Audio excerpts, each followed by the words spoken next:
Hello and welcome to the Management Case Study Top 10 Most Likely Unseen Issues. Now basically the point of this video is to pull together all that analysis that we've done throughout this video series, from the pre-scene, from the finance and risk videos, and from the strategic analysis, and put that all together into the top 10 likely issues that are going to come up in the exam. So what are the basis of my choices here? Well, for starters, it's the focus in the pre-scene. Now, if there's tons of information on a certain subject, the chances are there's going to be at least some sort of mention of that in the exam. They wouldn't dedicate several pages of material to a certain topic only to completely ignore it. And also the degree of importance attached to it by the examiner. So this is certain topics that are very important, such as ethics that I've been bringing up throughout. Ethics is one of the key CIMA principles, key CIMA topics. And also the importance to the company as well. I can put here the SWOT, for example. Now, anything that is a major strength of the company, perhaps they're going to ask you some sort of question where that strength is being challenged. So if, for example, one of the strengths was the market leader position of the company. Now, if something was to risk the strength of that position, that would be a key issue. And the reason that I'm bringing up these as well from my own experience is from looking at past exams and by looking at the typical kind of things that are brought up generally year on year, season on season. And also examiners and exam writers are people too, and perhaps they themselves will often write about subjects and topics that are easy to write about. So, how to prepare for these? Well, first of all, you should be drawing up your models based on the strategic analysis and based on yours and my analysis of the pre-scene, and perhaps look at past exams. Obviously, you can only look back as far as the past two, but even then, it couldn't hurt to look at old E2, F2, P2 exams for a base on what kind of things that will be asked. Also, you can find out what real companies are doing about this. So if you look at a real company such as Elizabeth Arden or Coty, and see how they prepare for these issues. What are their statements like? What are their risks like? And also learn the sort of, the general technical things such as advantages and disadvantages. Now, whilst technical may not be as important as management level as it was at operational level, it still takes up nearly 40% of the marks. So it's important that you know the theories well.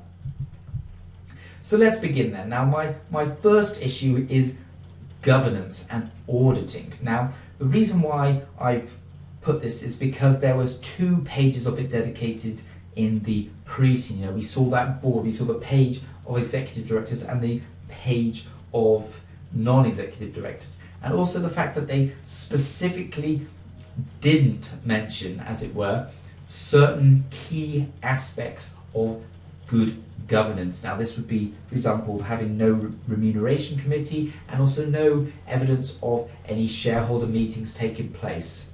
So how would you bring that up in the exam? You would talk about the benefits of good corporate governance. For example, from a public relations point of view, if you publish the fact that this company is being run fairly and ethically, that will look good. And models in which you could bring up about this would be the corporate governance code, and that code that we looked at in the strategic analysis. Look at that thing, look at that list, look at what CENT do, and compare the two. Now, are there key things in there that are missing? We already identified that there was specifically no mention of remuneration committees and meetings, but what other things are there?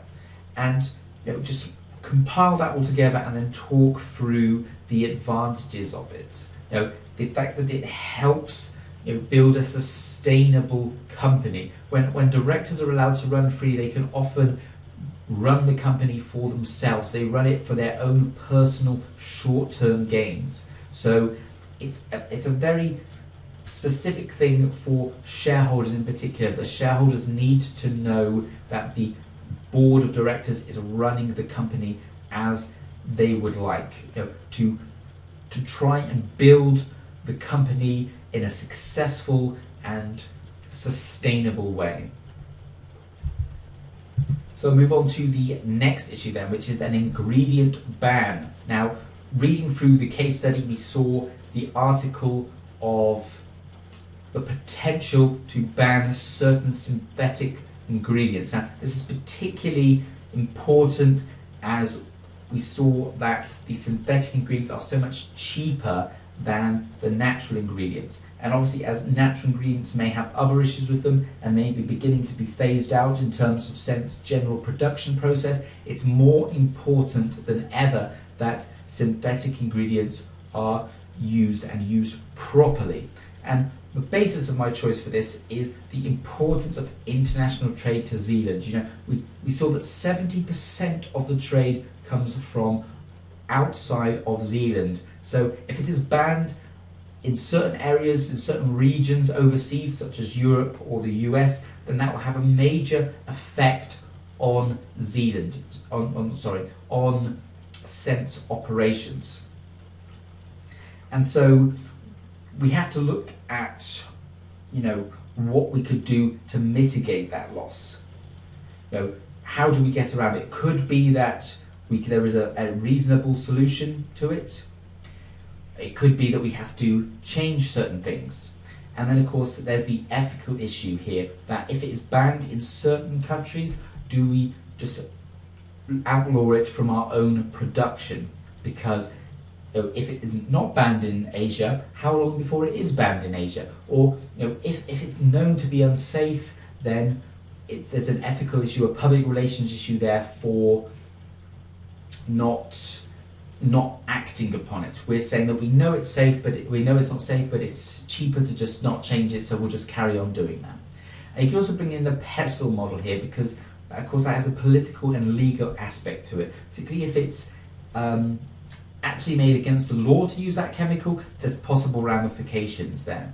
But if it's just an advisory thing handed down by a government body, then there's an ethical issue there. And it also talk about governments and regulatory bodies in the Menlo's matrix. They were key players, or keep satisfied at least, and so they have high power to have a real effect on our business. So as much as it is for public relations and from ethics point of view and things like that, you could take the more selfish view almost, that it's still necessary for the sustainability of the business. So you may be perhaps given a piece of unseen information in the exam saying that a certain chemical has now been outlawed, and the proportions of this chemical in various different fragrances that scent offers.